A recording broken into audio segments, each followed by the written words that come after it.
बिस्मिल्लाहिर्रहमानिर्रहीम। अस्सलाम वालेकुम एवरीवन। मैं हूं आपका मेज़बान मोहम्मद उसामा खालिद। उम्मीद करता हूं कि आप सब खैरियत से होंगे और कुचुक दा सीना की जो स्टोरी है उसकी सेकंड एपिसोड के बारे में काफ़ी मुतजस्सिस होंगे, क्योंकि अब तक काफ़ी खामोशी थी और कोई भी वीडियो नहीं आई थी इस पे। इसकी रीज़न ये है कि मैं किसी भी किस्म की फ़ेक इन्फॉर्मेशन पे कोई वीडियो नहीं बनाता जब तक कि कोई रियल और ऑथेंटिक इन्फॉर्मेशन नहीं होती। तो एपिसोड नंबर 2 फाइनली कल रात को ताबी की तरफ से रिलीज़ हुई है और एपिसोड नंबर 2 का लिंक्स मैंने ऑलरेडी डिस्क्रिप्शन में ऐड कर दिए हैं, जहां से आप जाकर फ्री में एपिसोड देख सकते हैं। ताबी की जो इब्ने सीना की स्टोरी है। और आज की अगर किस्त की बात करें तो आज की किस्त में दिखाया जाता है कि इब्ने सीना के जो कान हैं वो कितने ज़्यादा हसास थे और वो कितनी बारीकी से कितनी कम आवाज़ वाली चीज़ों को भी उनको किस तरह से वो सुन सकते थे। और इसी चीज़ के लिए जब उस्ताद जो है वो किसी तल्ब इल्म को उनके सामने उनसे सूरह यासीन सुन रहे होते हैं तो वो उनको कोई आवाज़ आती है और उस आवाज़ के पीछे चल पड़ते हैं, लेकिन जब उनसे पूछा जाता है तो वो उस आवाज़ की डिस्ट्रक्शन की वजह से ही वो भूल जाते हैं और उसके बाद अकेले में, जैसा कि यहाँ पे तरबियत करते हुए नज़र आ रहे हैं, इसी तरह इब्ने सीना तरबियत करते हैं और दोबारा उस्ताद के सामने हाज़िर होते हैं। लेकिन जब जैसे ही वो उस्ताद के सामने दोबारा आते हैं तो फिर कोई आवाज़ आती है जिसकी वजह से उनको डिस्ट्रैक्शन होती है और वो फिर भूल जाते हैं कि वो कहाँ पे थे। फिर वो एक मीनार पर चढ़ जाते हैं और वहाँ पर जाकर इस चीज़ को प्रैक्टिस करते हैं कि मैं भूला नहीं हूँ, लेकिन उनको वो कोशिश करते हैं कि मैं यहाँ पे पढ़ूँ जो मुझे याद है, और वहाँ पे वो पढ़ते हैं तो वहाँ पे उनको ठीक वो पढ़ लेते हैं। लेकिन जो लोग होते हैं वो देखते हैं कि इब्ने सीना मीनार पर चढ़ चुका है तो शायद वो खुदकुशी कर रहा है, इस वजह से कि दर्स में उससे सबक याद नहीं हुआ। और इस बात पे उनके वालिद भी काफ़ी खफा होते हैं और घर पे आके वो सीना से यही बात करते हैं कि कोई ऐसा दिन भी गुजरा है जिस दिन आप मुझे हैरान नहीं करते। और उनकी वालदा भी ये देख के परेशान होती है और उनको लगता है कि इब्ने सीना को किसी की नज़र लग गई है। लेकिन इब्ने सीना को वो आवाज़ें आती रहती हैं और उनको लगता है कि कोई आवाज़ है जो बिल्कुल कहीं से आ रही है, लेकिन उनको पता नहीं चल रहा होता कि ये आवाज़ कहाँ से आ रही है। फिर यहाँ पे आज की किस्त में जो हम हारिस हैं यानी कि इब्ने सीना के भाई, उनके बारे में दिखाया जाता है कि एक लड़की है गोकचे, उसके पीछे वो भागते हुए जाते हैं कि उनकी मदद करें। लेकिन गोकचे जो है वो काफ़ी अक्लमंदाना तरीके से एक बुज़ुर्ग खातून आ रही होती हैं और उनकी मदद के पीछे हारिस को लगा देती हैं। और इस तरह से हारिस भी परेशान होते हैं और उनको गुस्सा भी आता है, क्योंकि वो गोकचे को ही उनके करीब होने के लिए गोकचे की मदद करना चाह रहे थे। और इस तरह से एक थोड़ा सा फ़नी सा सीन बन जाता है। और ऐसा कि आप यहाँ पे इन सीन में देख सकते हैं तो ऐसे ही इब्ने सीना को आवाज़ें आती हैं और वो इनको इधर उधर गौर कर रहे होते हैं ये कौन सी आवाज़ें आ रही हैं। और तभी उनके जो दादा अबू हैं वो आते हैं और उनको भी कुछ ना कुछ आवाज़ें आ रही होती हैं। लेकिन जब वो इस बात का ज़िक्र अपनी वालदा के साथ करते हैं, क्योंकि वो इस चीज़ को लेकर परेशान होते हैं कि मैं वाकई क्या मैं चीज़ें भूलने लग गया हूँ, और इस वजह से अगर मैं सारी चीज़ें भूल गया जो मैंने सीखा है तो फिर क्या होगा। तो उनकी वालदा कहती हैं कि जो दादा अबू हैं, जो आपके यानी कि दादा हैं, वो उम्र के तकाज़े की वजह से उनको चीज़ें भूल जाती हैं। आपको ये सिर्फ कुछ ना कुछ बीमारी है या वहम है या आपको किसी की नज़र लगी हुई है। तो इसलिए वो एक बूढ़े होने का किरदार निभाते हैं ताकि वो ये जान सके कि बूढ़े लोग क्या महसूस करते हैं कि वो उनको ये आवाज़ें आती हैं। और जब वो ऐसे बूढ़ों का गेटअप लेकर वहाँ पे यानी कि जब अपने वो दस्तरखान के में सब लोग उनका इंतज़ार कर रहे होते हैं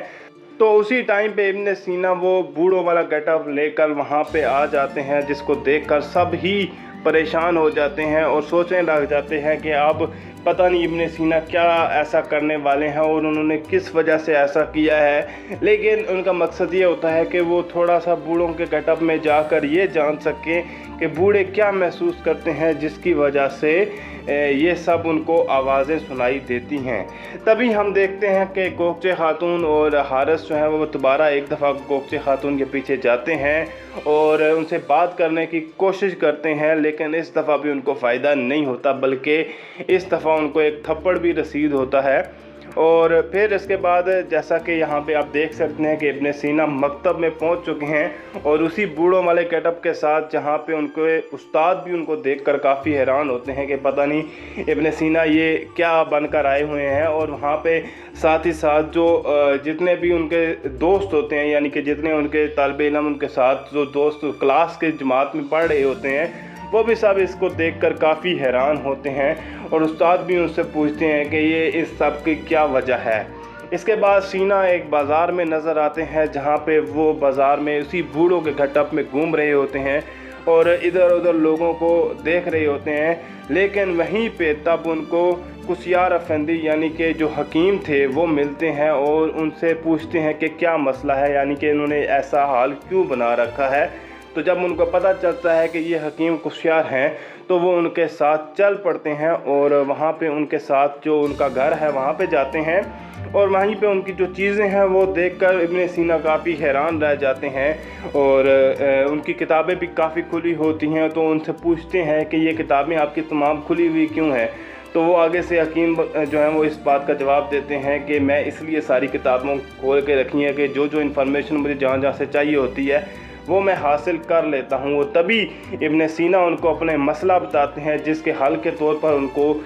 3 किताबें दी जाती हैं ताकि वो उनका पढ़कर वहाँ से अपने मसले का हल निकाल सकें और ये जान सके कि उनको आवाज़ें क्यों सुनाई दे रही हैं और इसको किस तरह से कम किया जा सकता है। तो इब्न सीना अपने कमरे में आकर उसी पे जो अपनी रिसर्च है वो शुरू कर देते हैं और किताबों को पढ़ना शुरू कर देते हैं और एक नुस्खा तैयार कर लेते हैं, जिससे वो इस चीज़ का अंदाज़ा लगाते हैं कि हमें क्या मसला है मुझे और इसका हल क्या है। तो इसके लिए जब वो इन तमाम चीज़ों के बाद वो एक उसको देखने के लिए अद्वियात लेने के लिए वो बाज़ार की तरफ जाते हैं और तभी हारिस दिखाए जाते हैं जो कि उल्टे होकर इब्न सीना की तरह किताब पढ़ते हुए गिर जाते हैं और बेहोश हो जाते हैं। और वहीं पे ख्वाब में उनको जो गोगचे है वो उनके अपने वालिद के साथ नज़र आती हैं और उनको एक पहेली सी ख्वाब में बताई जाती है। लेकिन जब वो ख्वाब से बेदार होते हैं तो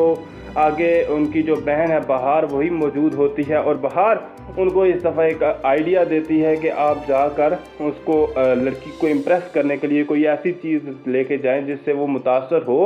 तो वो इब्न सीना के कमरे में जाते हैं और इब्न सीना उनको बताते हैं कि वो अपने इलाज के लिए एक दुआ बना रहे हैं। तो वो उसी दुआ को लेकर चले जाते हैं और उनके वालदा के लिए यानी कि गोगचे खातून की वालदा के लिए वहाँ पे ले जाते हैं। लेकिन जब इब्न सीना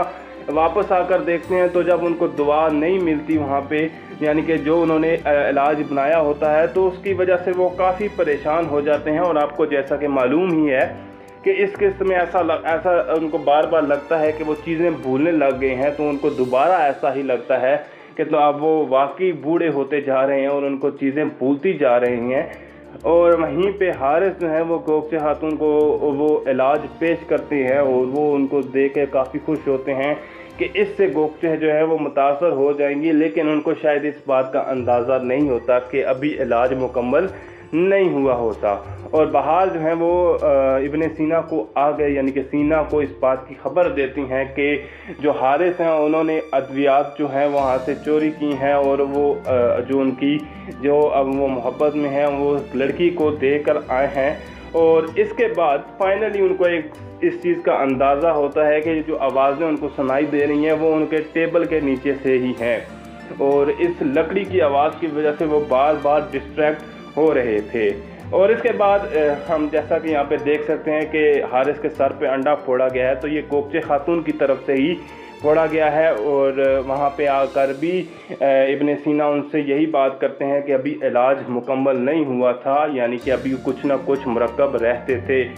फिर इब्न सीना को अपने मदरसे में दिखाया जाता है, जहाँ पे वो अब जो है वो दोबारा उस्ताद को सूरह यासीन सुनाने की कोशिश करते हैं। और फिर एक दफ़ा उनको एक डिस्ट्रैक्शन का सामना करना पड़ता है, क्योंकि वहाँ पे एक मक्खी आ जाती है जिसकी आवाज़ की वजह से इब्न सीना डिस्टर्ब हो जाते हैं। लेकिन उनको इस चीज़ का अंदाज़ा हो जाता है कि ये आवाज़ें सिर्फ इसलिए हैं क्योंकि उनके कान कुछ ज़्यादा ही हसास हैं और जल्दी से चीज़ों को कुछ जो नॉर्मल लोग नहीं सुन पाते, इसलिए वो उन बातों को सुन लेते हैं, उन चीज़ों को सुन लेते हैं। तो ये थे सेकंड एपिसोड, जिसको आप डिस्क्रिप्शन में दिए गए लिंक की मदद से फ्री में जाकर देख सकते हैं।